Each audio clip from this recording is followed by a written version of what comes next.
Hi, I'm Mark. And I'm Valerie, and we're at my home. So today we're going to take a first look at the MEATER block.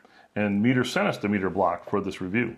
So this is a great device if you like to cook meats, because you can cook 4 different proteins to different temperatures. Yeah, and it comes with 4 probes, and these are wireless probes, so check it out. That's it.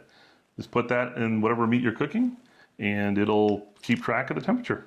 Keep track of temperature, and you can use it with the block, or you can also use it with your smartphone, and you can set up the cooking to cook exactly what you want. And then it comes with little tags that you can put on your... So you don't get confused little... which steak is number 1 or number 2. Yes, numbered up. You don't want to give the well-done steak to the medium rare person. Probably not. Probably not. It comes with directions and a cute little card for support, and then it has a little box. It comes in a nice box, and it's got all the startup directions right on the back. And that's it. That's the MEATER block. That's it. It's a MEATER block. So we're going to come back and do a full review. Thank you. Thank you.